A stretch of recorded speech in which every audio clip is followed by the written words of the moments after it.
Aujourd'hui, je vais vous raconter une histoire sur le châtiment dans la tombe d'une couturière.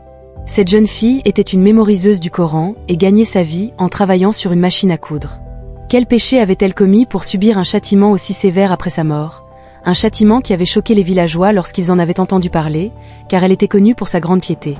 Il y avait une fille dont la faute, inconnue jusqu'alors, avait été révélée après sa mort, et en l'apprenant par sa mère, tout le monde avait été complètement stupéfait. Pour connaître l'histoire complète, il faut regarder cette vidéo jusqu'à la fin, car de nombreuses femmes commettaient des erreurs similaires en cousant des vêtements.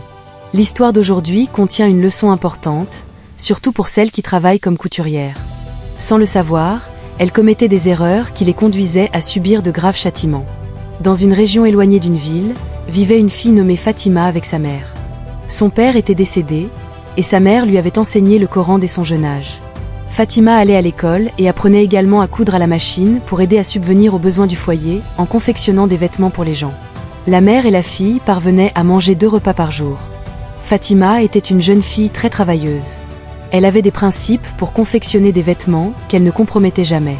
Par exemple, 2 femmes lui avaient demandé de leur coudre des vêtements, mais Fatima avait fermement refusé. Les 2 femmes avaient insisté. « Fatima, regarde, tu confectionnes les vêtements de tout le monde si joliment. S'il te plaît, fais les nôtres aussi. Nous avons acheté un tissu très cher et ne voulons pas le gâcher en le confiant à un mauvais tailleur. Tu sais, tout le monde dans ce quartier fait confectionner ses vêtements chez toi. Tu fais de beaux vêtements à bas prix, ils sont très confortables à porter et magnifiques. » Fatima avait répondu, « Mais le modèle que vous demandez, je ne fais pas de tels vêtements. Dans ce modèle, le ventre sera exposé et dans le design du pantalon, les chevilles seront visibles. Comment puis-je confectionner de tels vêtements ?» Avec ces mots, Fatima avait clairement refusé. Les femmes avaient alors dit, « Nous te donnerons 1000 takas, nous aimons vraiment ta couture, tu fais ton travail avec tant de soin. » Fatima s'était levée de la machine et avait dit, « Non, je ne ferai pas la robe. » Puis elle était allée enseigner le Coran aux enfants. La mère de Fatima s'était excusée auprès des 2 femmes pour le comportement de sa fille et avait dit, « Ma fille est très modeste, c'est pourquoi elle ne confectionne pas de modèle aussi révélateur. » Après le départ des 2 femmes, la mère de Fatima avait demandé à sa fille, « Ma fille, pourquoi as-tu refusé le travail qui se présentait à nous? Si tu avais confectionné leur robe, elle t'aurait donné 2000 takas. » Fatima avait répondu, « Mère, je ne peux pas confectionner de tels vêtements révélateurs pour quiconque. » Elle avait maintenu sa décision et prié. Sa mère était profondément peinée. Chaque fois qu'elle abordait ce sujet avec Fatima, celle-ci répondait toujours de la même manière. La mère de Fatima l'aimait beaucoup. Sa mère travaillait dans les maisons des autres, tandis que Fatima travaillait à la maison en cousant des vêtements. Ainsi, les choses continuaient, et Fatima avait commencé à préparer son mariage. Finalement, sa mère avait trouvé un bon garçon et avait arrangé son mariage. Le garçon était pauvre, mais il respectait beaucoup Fatima. Lorsque sa mère avait organisé le mariage, elle avait dit, « Je n'ai pas de fils en dehors de ma fille, je n'ai personne dans ce monde, donc j'aimerais que ma fille et son mari viennent vivre avec moi. » Les beaux-parents de Fatima avaient également accepté cette proposition. Après tout, Fatima vivait déjà avec ses 2 belles-sœurs et l'épouse d'un de ses beaux-frères dans la maison de ses beaux-parents. Pour cette raison, son beau-père, sa belle-mère et sa mère avaient tous accepté la proposition. Ainsi, après son mariage, le mari de Fatima avait commencé à vivre avec elle chez sa mère. Peu importe combien il gagnait, le ménage avait toujours du mal à joindre les 2 bouts. Fatima devait encore coudre des vêtements. Le temps passa et Fatima tomba enceinte. À ce moment-là, coudre devenait extrêmement difficile pour elle. Pendant ce temps, Fatima annonça sa grossesse, mais d'un autre côté, son mari rentra à la maison et lui annonça qu'il avait perdu son emploi. En entendant cela, Fatima éclata en sanglots et dit, « Que ferons-nous maintenant?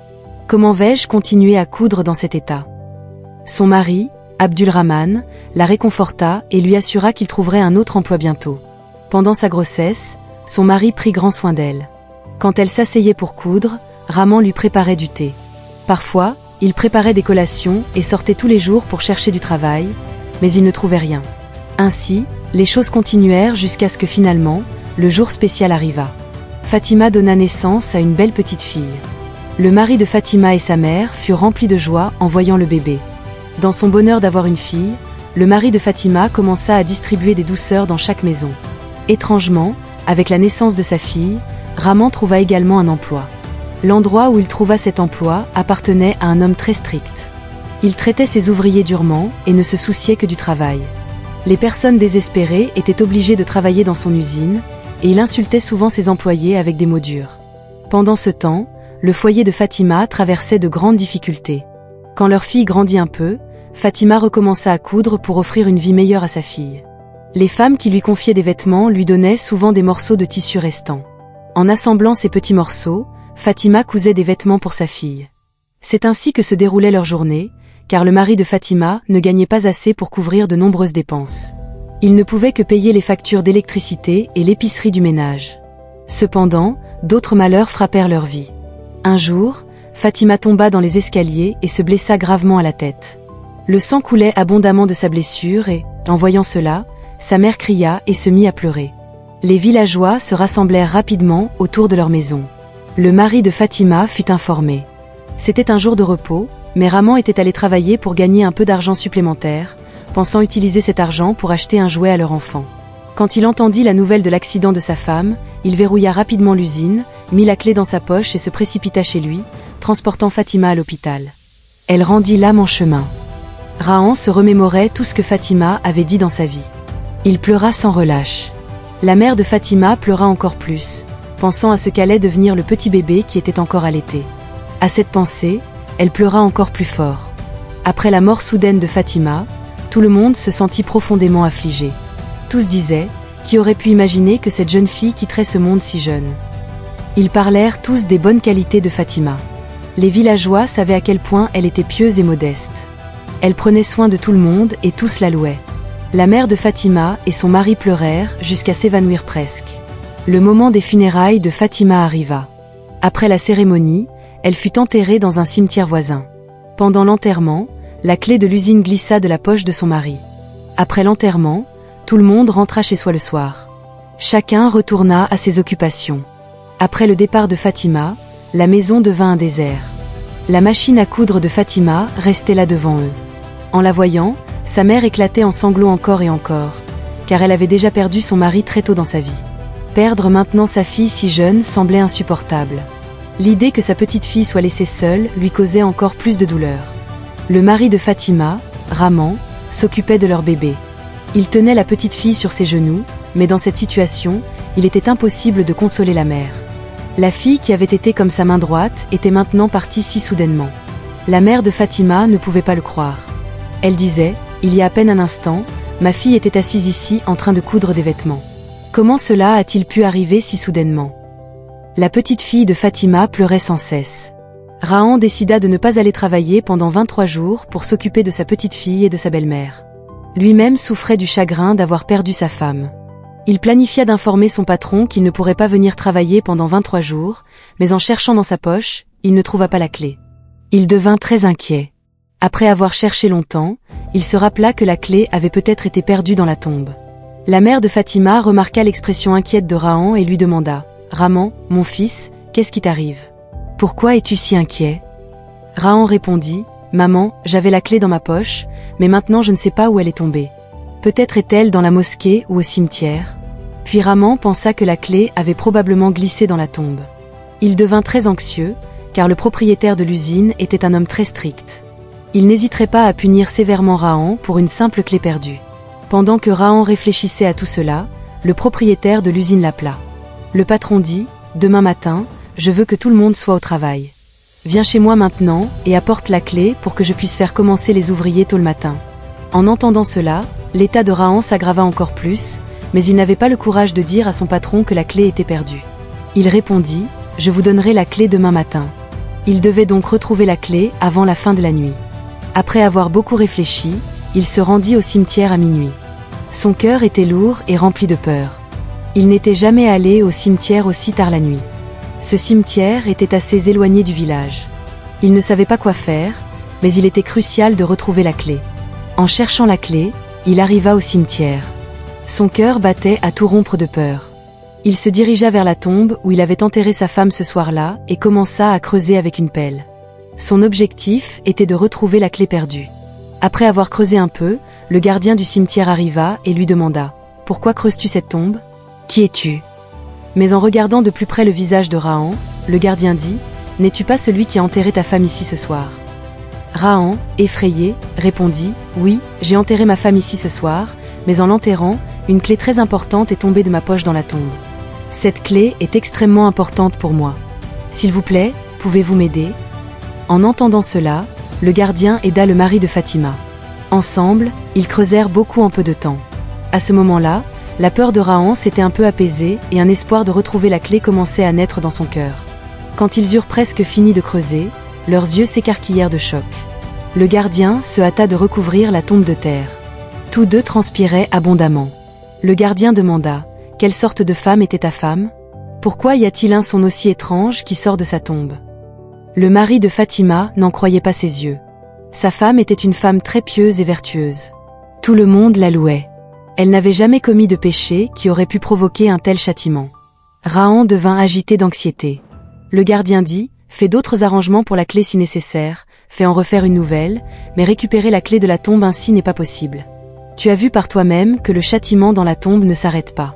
Tu devrais demander pardon et repentir si quelque chose est arrivé qui cause ce châtiment. Découvre ce que c'est pour pouvoir prier pour le pardon de son âme. » Rahan pleura tout le chemin du retour. Quand la mère de Fatima le vit, elle lui demanda : « Mon fils, où étais-tu si tard cette nuit ?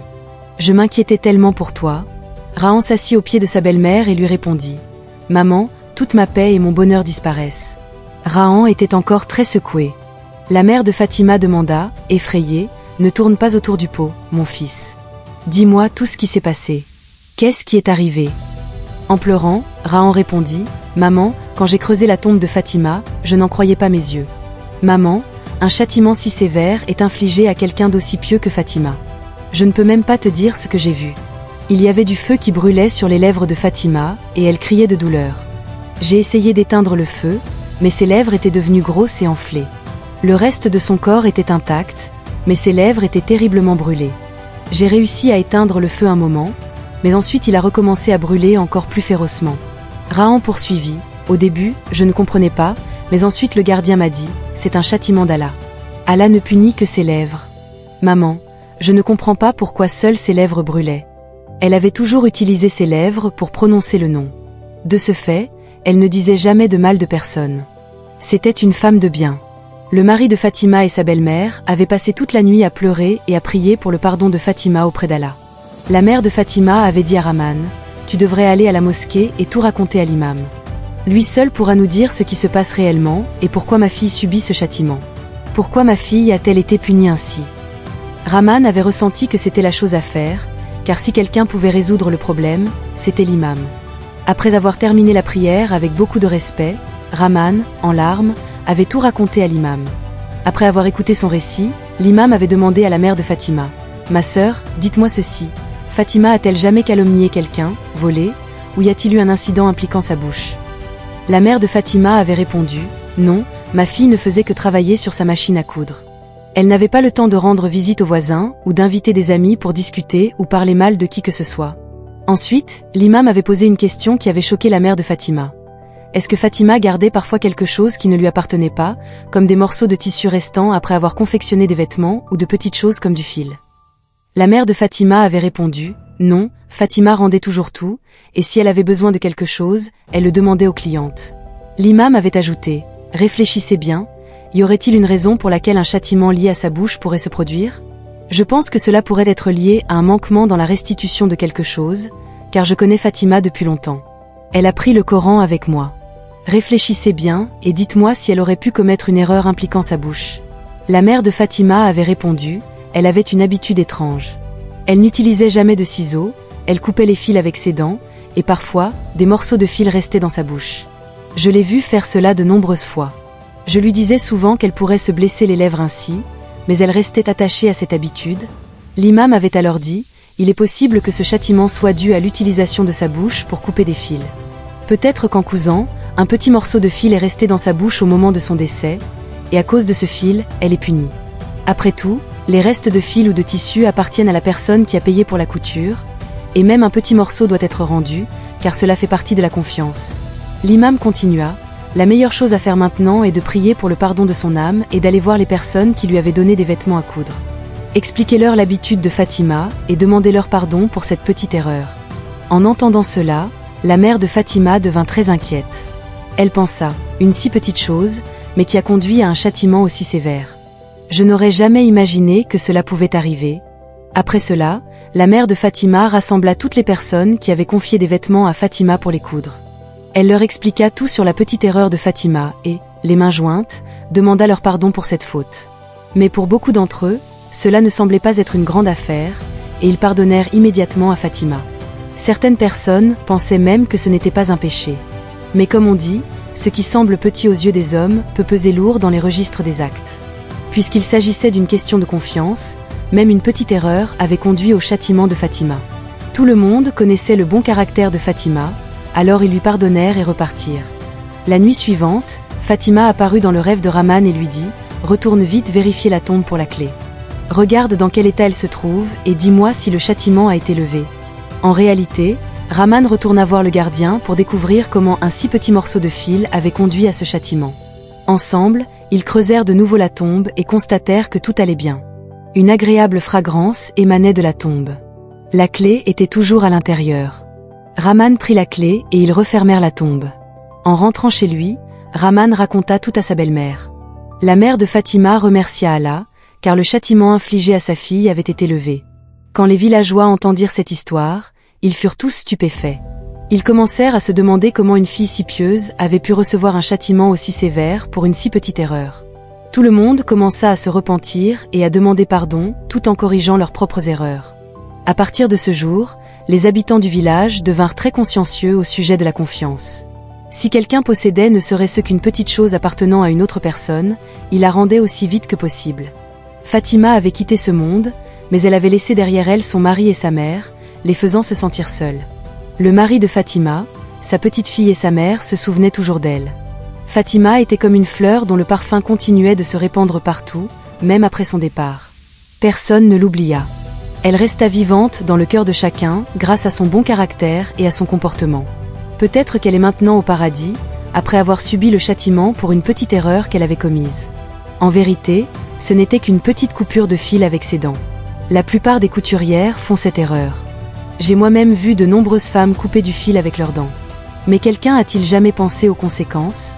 Nous devons rendre des comptes à Allah même pour un petit morceau de fil, car il fait partie de la confiance, et sa restitution est exigée jusque dans la tombe. Une petite négligence peut entraîner le châtiment d'Allah. À travers cette histoire, je demande à tous ceux qui travaillent comme tailleurs ou couturières. Si vous avez fait de telles erreurs, veuillez ne plus les répéter. Ne trahissez pas la confiance des autres. Rendez tout, des fils au bouton, à vos clients. J'espère que vous avez appris quelque chose de cette histoire. Pour ceux qui ne valorisent pas la confiance, après avoir entendu cette histoire, peut-être comprendront-ils son importance du point de vue de l'islam. Une personne qui ne garde pas la confiance est considérée comme un hypocrite. Un hadith dit que le messager d'Allah, paix et bénédiction sur lui, a dit « Il y a 4 caractéristiques. Quiconque les possède tout est un pur hypocrite, et quiconque en possède une a une caractéristique de l'hypocrisie jusqu'à ce qu'il abandonne. 1. Quand il est chargé d'une confiance, il la trahit. 2. Quand il parle, il ment. 3. Quand il fait une promesse, il la rompt. 4. Quand il se dispute, il utilise un langage grossier. » Hadith rapporté par Al-Bukhari. À travers les versets du Coran et les hadiths, il devient clair que garder la confiance est une caractéristique clé d'un croyant. La différence entre un croyant et un hypocrite est définie par le respect ou non de la confiance. Celui qui ne respecte pas la confiance est explicitement qualifié d'hypocrite dans les hadiths. En même temps, le messager d'Allah, paix et bénédiction sur lui, a averti des graves conséquences de ne pas respecter la confiance.